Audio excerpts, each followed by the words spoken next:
ছোট্ট বন্ধুদের জন্য আবার আজকে একটা অঙ্কের টিপস নিয়ে চলে এসেছি।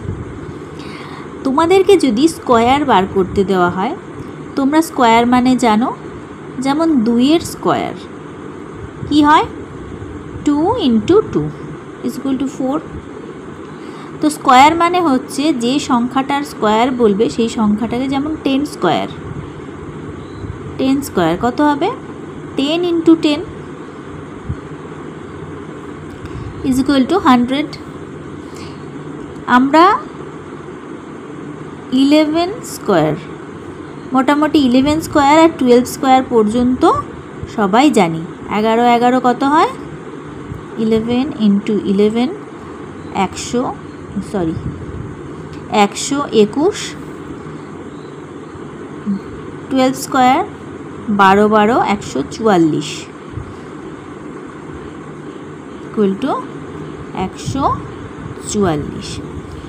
এইবারে সেটা হচ্ছে যে এবারে তোমাদেরকে বলা হলো 13 স্কোয়ার কী করবে, 13 × 13 কীভাবে বার করবে দেখো, এই 3 আর এই 3 গুণ করলে কি করবে, এই 3-এর সাথে এই 3 গুণ করলে 3 × 3 = 9, এই 13-র সাথে এই 3 1 গুণ করলে 13 × 1 = 13, 13 আর যেহেতু এটা 3, 13 আর 3 = 16,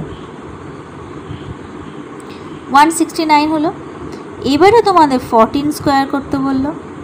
14 স্কোয়ার একই পদ্ধতিতে হবে, 14 × 14 = এই 4-এর সাথে এই 4 গুণ করবে, 4 × 4 = 16, 16-র 6 হাতে রইল 1, এই 14 × 1 = 14, 14 আর 4 = 18, 18 আর হাতে রয়েছে কত, এখান থেকে 1, 18 আর 1 = 19, তাহলে 196।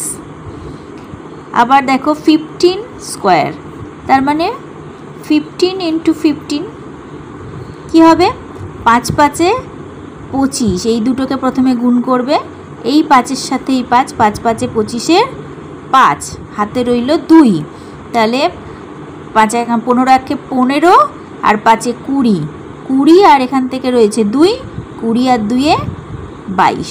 বুঝতে পারলে, 10 × 16, তাহলে বলো 6 × 6 = 36, 36-এর 6 হাতে রইল 3, 16 × 1 = 16, 16 আর 6 = 22,